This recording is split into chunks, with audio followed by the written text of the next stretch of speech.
fiction, science fiction, horror, fantasy, crime, LGBT, thriller. You have now entered the House of Mystery with your hosts, Eric Shapiro, David North Martino,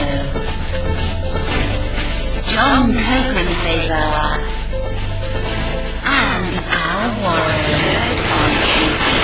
on 6.5 FM Los Angeles, 102.3 FM Riverside, and 105.0 AM Palm Springs. Welcome back into the House of Mystery. I'm Al Warren, Mr. David Martino. This is supposed to be bad week, so this is the bad week. I was supposed to be calling you names. David, bad dressing Martino. Yeah, there you go. David. That's a start. David Bald Martino. Well, that's basically true. I can't even make it look like I have hair anymore. I used to be able to angle the camera just right. And no. So you go into the hairdresser and they say, well, what are you here for? Yeah, exactly. Yeah. It's been at least 20 years for me. So at least, you know. I'm too lazy to shave my head though. Well, yeah. You know, get big curlies and you can wrap it around. You know, get the big sideburns and wrap that around like they used to do in the 60s and stuff. Yeah. There we go. Make it look like you have hair, you know. Yeah, it'd be perfect. I like it. Well, you know, anything to make you look better. That's right. That's right. Thank you. We've got a writer returning, and he's got a new book coming out or come out. We'll find out.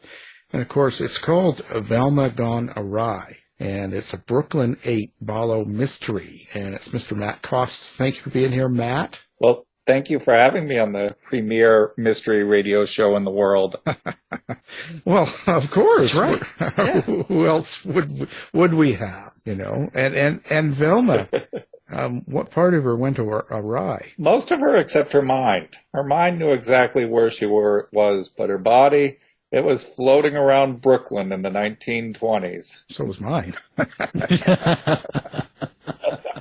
I find this interesting because you write 1920. You're writing back in time, but you bring in kind of popular names, and you have your characters interact with them or come across them, or you know, you make it a part of the story. How that's kind of interesting. How do you decide who you're going to do? Who you're going to have in there? You know, it sort of all started off, and you know, I realized that Brooklyn in the 1920s was one of the more fascinating places in the entire world. And for one of the big reasons for this was the legendary figures that lived in that time period. So as I came across a person that really, you know, just did it for me and said, wow, I want to learn more. I want to go down this rabbit hole and see what I can learn about them. Then, you know, they became part of the book. So some became larger, some that I thought were going to be involved, you know, kind of fell off the wayside a little bit as others became more interesting, but that's the direction I took. Do you try to stick to the truth with them, or kind of popular opinion of them at the time, or do you use the kind of how people feel about them today? I absolutely try and keep to who they were. I'm obviously putting them into a fictional book, so, you know, some of their actions are things that they might not have done. And the one that I'm writing that's coming out in 2024, we've got Dorothy Parker in goggles driving an automobile across Gravesend in Brooklyn as, you know, gangsters chase them. So that probably didn't really happen to Dorothy Parker, but I try and keep her dialogue very accurate to that witty, caustic, you know, wit that she was at the time. So how do you, so that's kind of what you do. You kind of find out what kind of dialogue they used at the time, or how they acted or interacted outside of their profession, and then try to use that?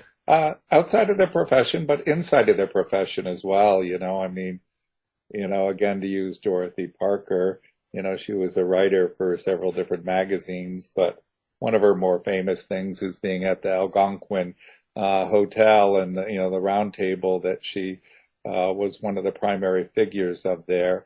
And you might consider that her professional persona as well.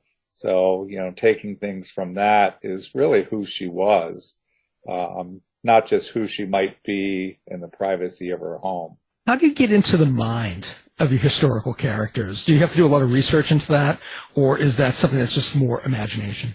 I'd like to say that I do a lot of research because that's the correct answer to use as a writer. So, I try and do as much as I can, but, I think as writers and whatnot, we all always feel like we could have done more. And, there's other things that we could have done or researched, or I could have read one more book or one more, newspaper article or whatever about these people. But I try and get into their minds. So what is the idea set behind this book? Like what is it that you're doing in this book? Is this is not connected to any of your other books, is it? No, this is the debut of what I hope to be a new mystery series, coming out April 12th. And it will be set in 1923 Brooklyn. And I have a detective named Ballo. I always feel that I have to explain the moniker to start it off. He was the 8th child born to Hungarian parents. He had 4 brothers and 3 sisters. And his mother was so certain that he was going to be a girl child that she had picked out Marguerite as a name for him, but not a male name. So when he surprised her, it came out as a male. Dad was off to sea. She just wrote down on the birth papers 8 to signify that he was the 8th child, and meaning to change that and give him a name later, but she never did. So 8, the numeral 8, Ballo, is our protagonist, who is a PI in 1923 Brooklyn. He's just out of World War I, as is much of America, and trying to find his way. And into the office walks a German businessman who might have some lack of scruples to him. And he wants 8 Ballo to find his flapper daughter, who is 25 years old, who has gone awry. And that sets the story off as 8 Ballo and his group of friends try and track down this flapper, Velma Hartman, who has gone awry and is flitting around Brooklyn and New York City and up into Harlem, and just one step ahead of people, and nobody knows quite why. What do you think makes a really good mystery, like a mystery story like this? I think all the pieces are necessary, which would be the setting. So Brooklyn in the 1920s is a fantastic setting, but I think that you really need, bright, colorful characters who are brought to life and aren't just, flaccid and flat on the pages, but, become real people. And of course, then you have to take those characters and have them follow along a plot, a storyline. And for a mystery, I think that you need a twist, you need a turn, or, 2 or 3 or 7 or 8 or maybe 10 twists and turns, just to keep the reader guessing and try and, lead it to a place that nobody expected it to be. But when it gets to that conclusion, everybody says, oh, that makes sense. Yeah, because Velma ended up being a man, right? Did you read the book? Because I really, I think we're going some spoiler alerts here. Yeah, that's it. I knew it. It's kind of crazy, but so you also have to put the setting in the 1920s.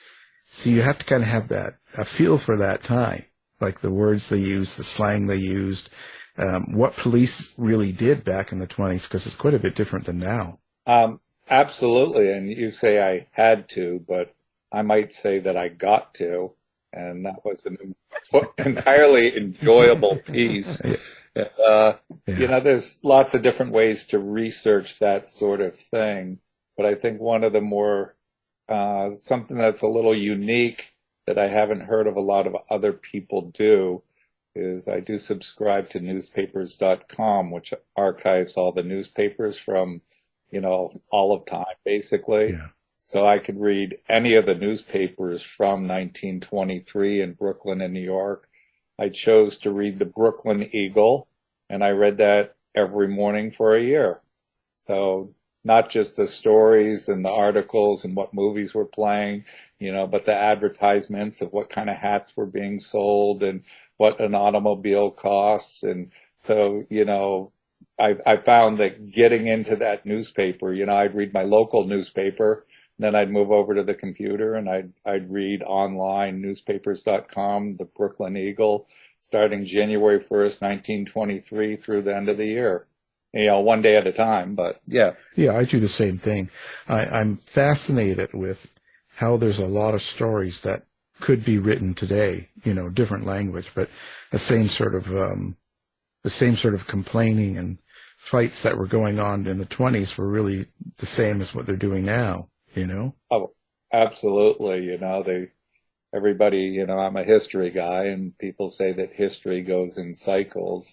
And it absolutely does. And I think where we are in, 2023 is, a 100-year cycle of 1923. There's a lot of, new change coming about and things happening, but there's also a lot of repression and, pushback on that new change. Again, in the second book in that series, that's one of the things that I'm going to really get deeply into is that press back and repression that's happening to, that flapper lifestyle, which is really what, Velma Gone Awry is about, is the emergence, these different groups, especially women, who said, no, I'm not staying at home anymore.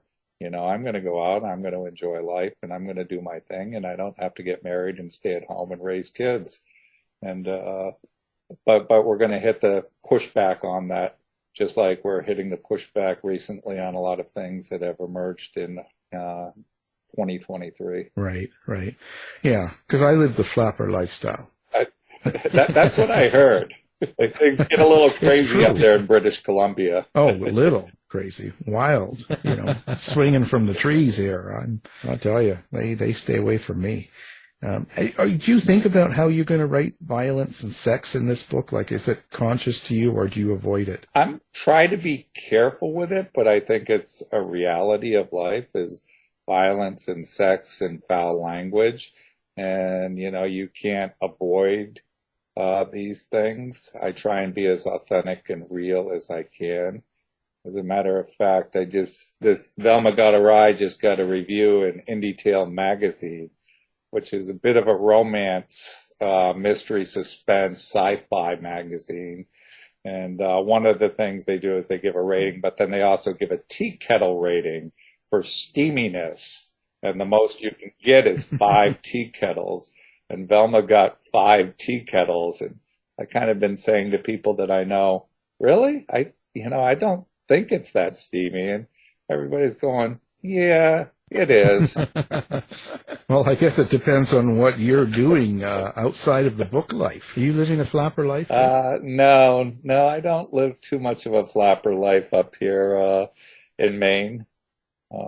New England, I guess David's in New England with me as well, but we're just trying to survive the winter right now. Exactly. Oh, it's not sunny and warm? Cloudy, freezing rain, and 32, but it's close to sunny and warm. Wow. God, you guys are worse off than I am. What's going on? It's a little better here near Boston, but... I find this fascinating sort of idea. So you're already doing book 2, but I'm thinking, how are you... So you kind of know ahead of time what you want to do in the next book? I wouldn't say that I typically know what I'm going to do in the next book before the last book is done. I'm currently writing 3 different series and standalone as well. After completing Velma Gone Awry, which was a little bit more than a year ago that I completed it as it goes on its publication route. Since then, I've written 2 books in my other series. Mainly Wicked, the fifth in my Mainly Mystery series coming out in August, and Pirate Trap, the fifth book in my Clay Wolf Trap series coming out in December. And I finished and at that point I got back to writing the sequel to this, which is going to be called City Gone Askew and will be due out in April of 2024. Well, how do you organize your series? How do you keep your continuity? Do you have a series Bible? Do you use other tools to keep track of everything, or are you able to kind of keep track of everything in your head? It's a series Bible, I guess, is the closest. I wouldn't call it a Bible. I shy away from having a Bible, but I do have an outline that I keep of each book, and that outline sometimes is what I'm going to write, and sometimes it's what I have written. So at the completion of having written a book, I do have an outline that I can always refer back to, and it helps me when writing that book. But then it helps me, when I need to check details from future books to make sure that, this character really does have, one blue eye and one green eye. Yeah. You're a wolf trap. You have to be careful. Is it, you were saying that, commenting on Connor O'Sullivan's, is it as good as my wolf trap? Are you kidding? I'm not going to say a thing. That guy lives in Montana and goes out and rips a bear apart and eats it. So, no, I can't. I'm not saying anything. He's I have to say that that's the first time I've got radio silence from you ever. Well, because it scared me even talking to him on Zoom. I was worried. I'll tell you. No, he's a savage. Good writer, but no, I'm not touching that. Not touching that one. He'll come hunt me down. And my dog, too. Well, I'm glad that you messaged me privately and told me that mine was much better than his. Well, thanks. I appreciate that. It's time to move, Yeah. Since Al's gone awry, he has to move out into the sticks. Hide. Just give him my address like you do everybody else. Well, this is true. That might work. David would probably be safe with it with all the martial arts training that he does, right? Yeah, exactly. Maybe. I don't know. He's pretty big. I don't know. A young Arnold, Mm-hmm. Oh, I don't know. I'm staying away from that one. So, listen, you guys in Maine are pretty, you guys are kind of pretty close, you writers up in Maine. I noticed you guys really stick out for each other. What do you think it is about Maine that does that? 2 months of summer and 10 months of winter, probably. We have a hard time getting across the borders. But no, seriously, I'm not really sure, but I would have to agree with you that the writing community is fantastic up here in Maine, whether it be the publishing or the writers or the readers that support these writers. It's pretty fantastic. So it's been nice. Yeah, I haven't seen that kind of an effort, or it's just the way I see it. Anytime, that's how you can know Maine writers, because it doesn't matter if they're in the same genre or not. They just all sort of stick up for each other, which I don't quite get the same feeling in other areas as I see in Maine. Maine is just like, unless you guys are all working in the same house and all writing, just using different names. Yeah, we're actually all Stephen King, just using pen names. I thought so. See, now we're going to find out some real dirt here. Yeah.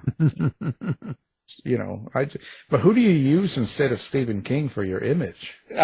Models. Male models that are pulled from agencies. So that's, both the images that David and I have right now are probably been taken from those male model images. Yes. Must have been pretty old models.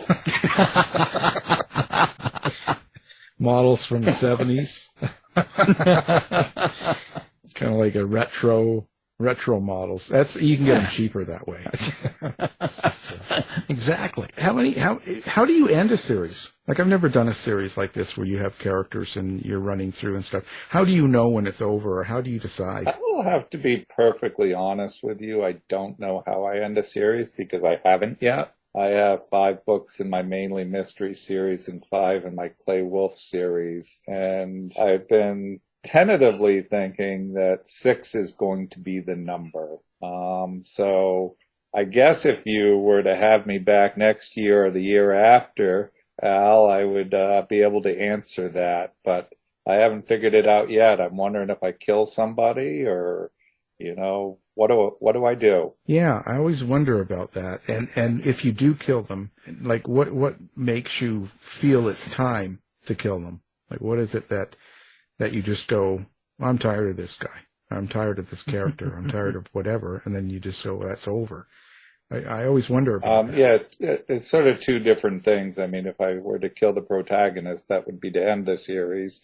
I did just write an article for a magazine, I forget which one, on, how to kill or not to kill. Every once in a while in my series, I sort of feel like, okay, we got to make this real.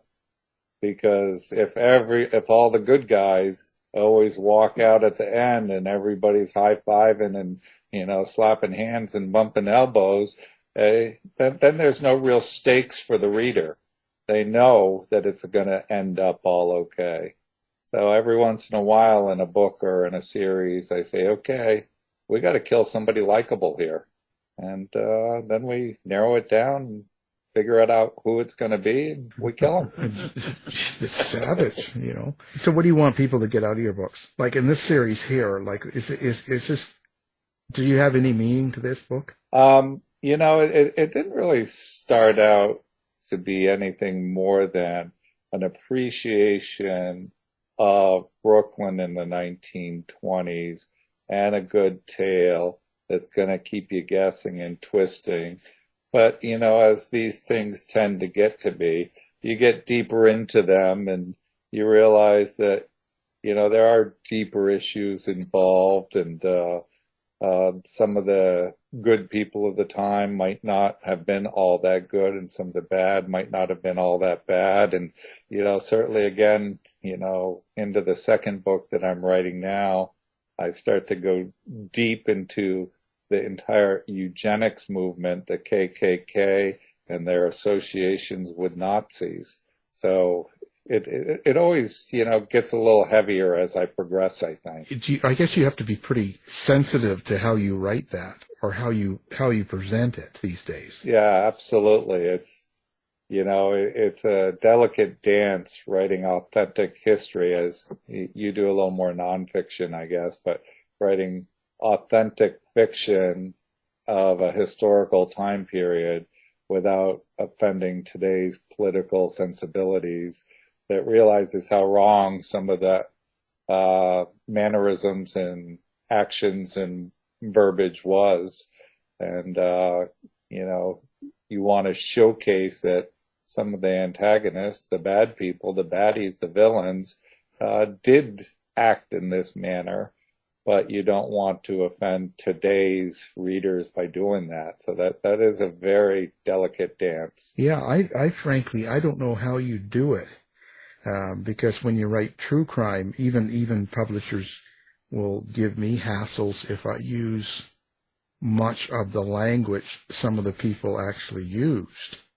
And they'll want to change it. And I'm thinking, well, but this is true. This is what people really were, that's what they said. So how do you change what people say and consider it nonfiction? In fiction, I guess you can do that, but do you really want to make it so soft that they don't understand how bad it really was? Yeah, no, it's, I have come down in some of my historicals, this one, another book that I wrote, Love in a Time of Hate, set in New Orleans after during Reconstruction, after the Civil War. And, it was a time of a lot of hate and a lot of anger, and have realized that I have to remove is some of the offensive slang, slurs.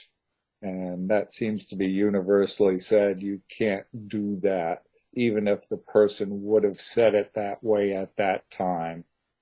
But at the same time, it seems like you can get away with that antagonist killing another person because of the color of their skin or their gender or whatever thing offends them. and that's acceptable in the books, but, a slur is not. So I guess you just have to go with the current times and, follow what the trends are. Yeah, no, I know. I just think it's, I think in a way it's doing it just, it's not serving the people well, because things are what they are, especially back then. They were what they were. People said what they did, and you don't have to go to town with it, but people need to know.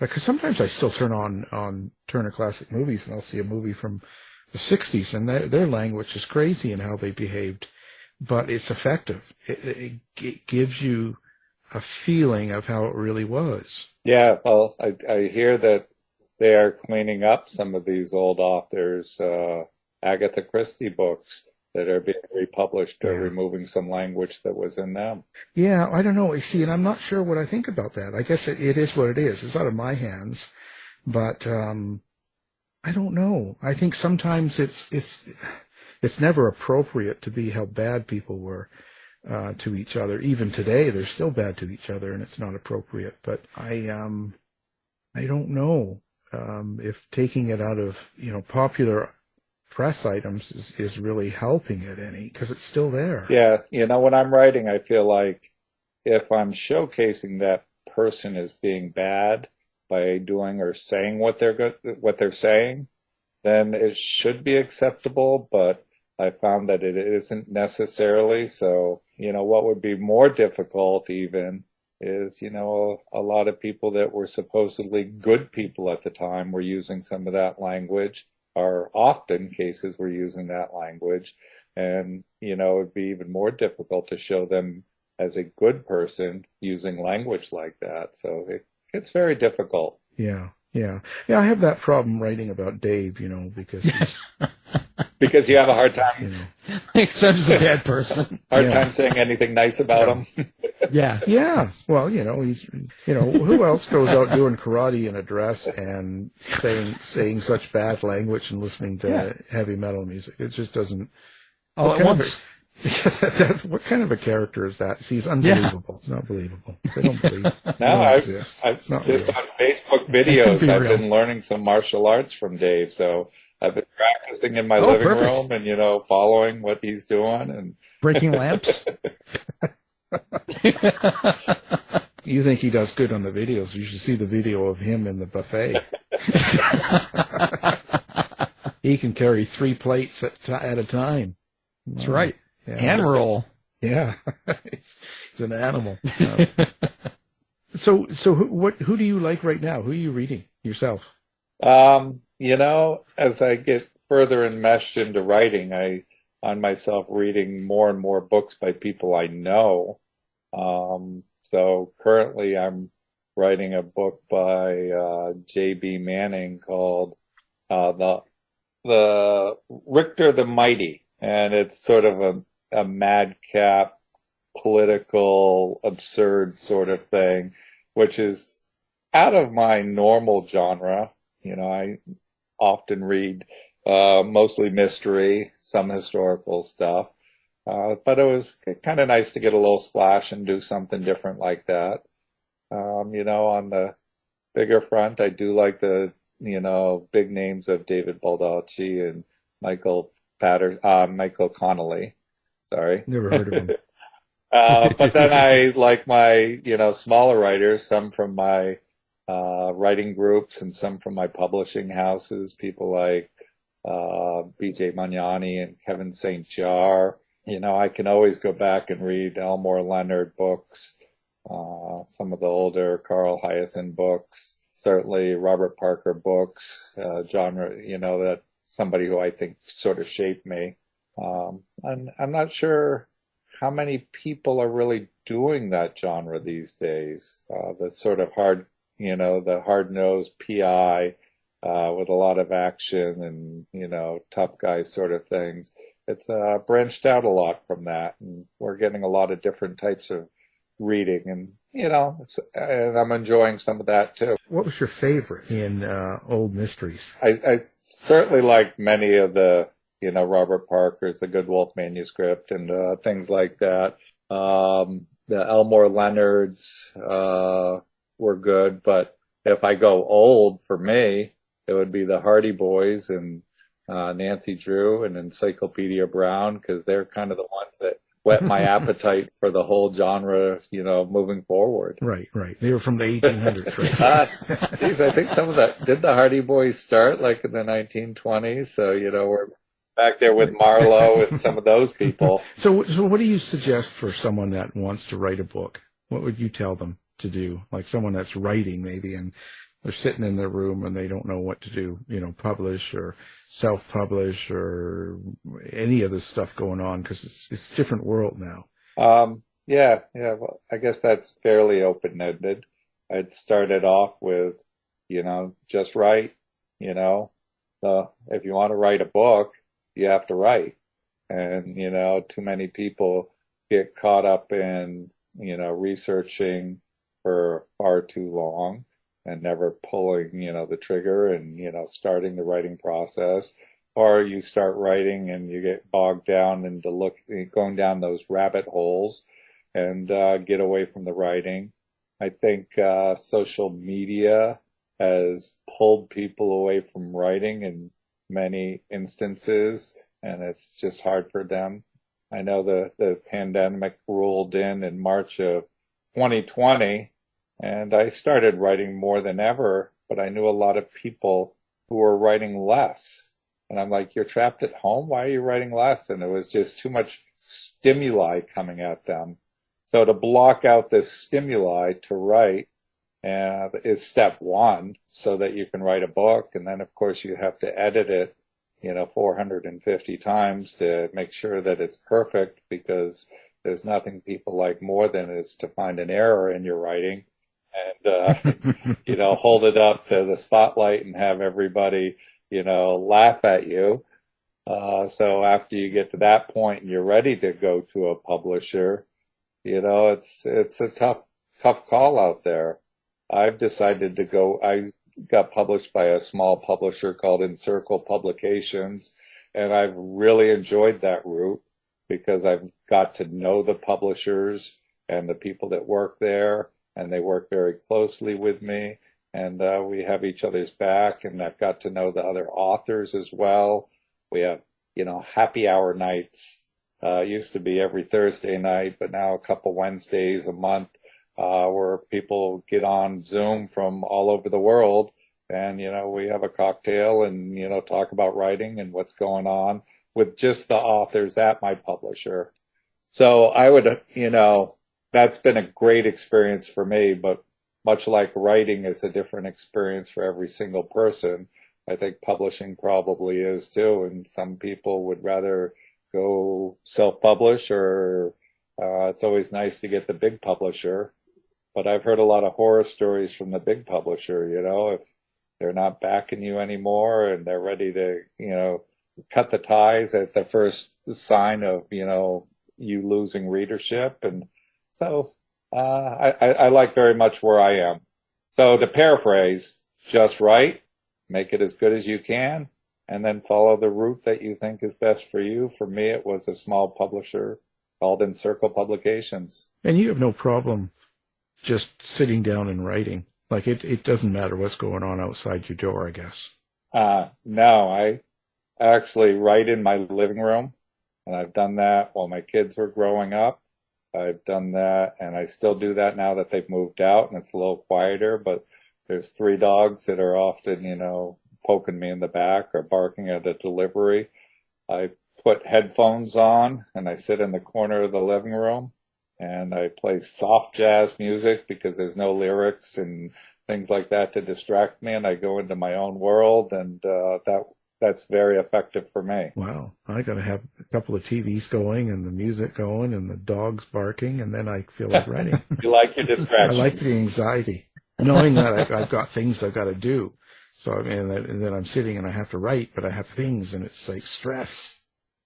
Feels good. Did you find yourself pulling your hair out at any point? Yeah, that's why I don't have any. Yeah. That happened back in the 90s. God, that's terrible. I had that picture of me from the 90s, and that woman that says, "Oh, the hair's still the same." Man, how harsh is that? Wow. What a nice lady. Delete. Delete. Block. No, not that bad. Not that bad.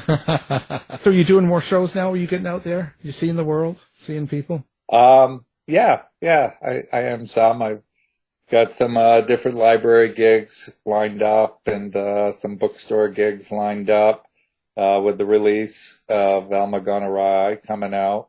One of, I guess, two of the events that I'm looking forward to most is the book launch celebration of Velma Gone Awry, which I'm going to hold at my local golf course. And hopefully the weather will be good enough that we'll be outside on the deck and maybe some music playing, and I'll have my friends and family come, and maybe some strangers in the wild will show up, and we'll have some drinks and some appetizers and, talk about books and, or talk about golf or talk about something else. So I'm looking forward to that one very much. And then I've got another gig coming up in a couple weeks that is a mystery making gig at a library where myself and two other authors will be on a panel, and people from the audience will give us different clues like, names of people and murder weapons and things like that. And with their help, we will construct a mystery around that. And that sounds like it would be a good time. So those are two of the top ones I'm looking forward to right now. Boy, you're like Lady Gaga. You got all these big things going on. People always say that me and Lady Gaga are like two peas in a pod. I was going to say, well, because you look a lot like her. Actually, she looks like you because you're older than her. So she's copying you. Yes.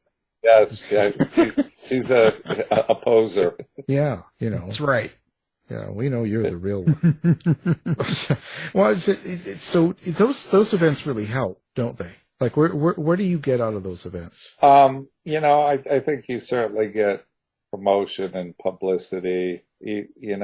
For if 20 people show up at the library, that probably means that a couple hundred people saw the promotion and publicity and have considered your book at that point. They just didn't want to bother coming to see you at that particular day for whatever reason, maybe Because they've met you before. But even bigger than that, I think, is I sit behind my desk every day writing, and I sit at a computer, and I don't get out into the real world. So I really enjoy actually going to do events, whether it be a reading or a talk or a mystery making panel or any of these other things, just to interact with people and talk about books and, more importantly, about my book. So, I'm the center of attention, so it feels good. Do you think that being out there with people and having conversations, do you think that it helps you to write dialogue better? Kind of refills the well by having conversation. I'm not sure that is the case. Certainly not writing the 1920s. I think the dialogue's very different than that. Well, certainly the people that go out to see him aren't going to be. And my mainly mysteries, I tend to have a sort of a more blue collar crowd in my books than attend library events. So I'm not sure the dialogue really corresponds over. It's back to the sensitivity. Too much swearing. Oh, that's terrible. But it's good. It's a good thing to do. It's good to get out there and do that sort of stuff. I just don't do that. But I don't like people. People don't like me. So I find that hard to believe. that's it. Oh, it's true. They line up to call me names, throw stuff at me. Well, they like to call you names. That's true. Yeah. Yeah, and it's fun for a while. Everybody has a role to fulfill. Exactly. I understand what mine is totally. So what's next for you? How many are you doing a year? How many books can you write in a year? I seem to be on a trend to do 3 a year. As I sort of briefly mentioned to you that, April 12th, which may be today, is the release of Velma Gone Awry. And then in August, I will have Mainly Wicked, the 5th in my Mainly Mystery series, come out. And in December, I will have Pirate Trap, the 5th in my Clay Wolf Trap series, come out. And off to the publisher already is the sequel to Velma Gone Awry, which is going to be called, unless they change it, City Gone Askew. And I'm currently writing something new that might be a standalone, might not be, about halfway through, and I'm at that point that I don't really know what it is. It's sort of a modern day Robin Hood. So we'll see where that goes, and hopefully it'll all come together and make sense to me before the ending, and I'll be able to send that off to the publisher as well. How do you know when your book's done? Like, is there a certain point that you're done, you're finished? Like, how many times do you keep going over it? Oh, for editing, I've sort of fallen into a routine that I do 3 edits myself, which I'm not sure how much good that does, because I'm not sure that I'm much of an editor, but, I try and do 3 edits myself to clean it up, like getting ready for the housekeeper. And then I have an editor that I pay to do 3 more edits on it. And that's all before it goes to the publisher, where they will do 3 more edits on it. So by the time it's all done and told, there'll be 9 edits on average of my books. Wow. I know that, I think it was last year, or whenever, there was one point where I was listening to Dean Koontz on your show, and he was talking about his editing process, and I believe he was saying that he, would not go on to the next page until one page was perfect. And, so by the time his book was done, he didn't need to do any edits. And he was saying something to that effect. And, I was listening to your show, and I stopped and I thought about that. And then I just shook my head and said, what does Dean Koontz know? Right. I know. He's barely got a book out. I mean, 450 million copies sold. He doesn't know anything. No, but but he doesn't tell you those copies. He buys. Oh, okay. This is not, real people out there buying it. He's all. But I guess he's all show. That goes to showcase, that I think everybody's writing style is different.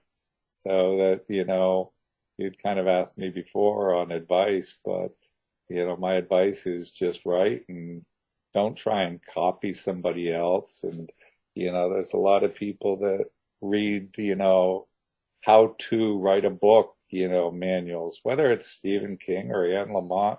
It's different for everybody. And, you've got to find your style and your inner voice and, say what you want. And that's going to be effective for you.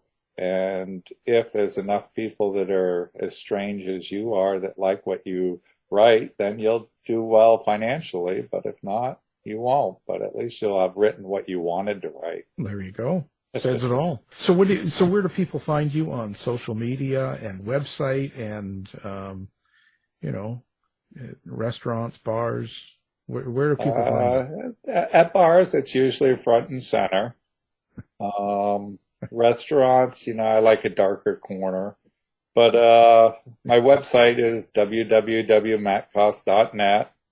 Facebook, I can be found under, Matthew Cost, as I can on Instagram. Those are places, certainly the easiest is my website, and then you can link to everything else, including my email and phone number. I haven't gotten big enough to have to hide my phone number yet, so I occasionally get the phone calls from fans who, tell me how much they love my books, and that's always appreciated. And I haven't really gotten anybody that called or has emailed me to say how much they hate me. So far we're doing okay. Yeah. Well, let's try and get that changed.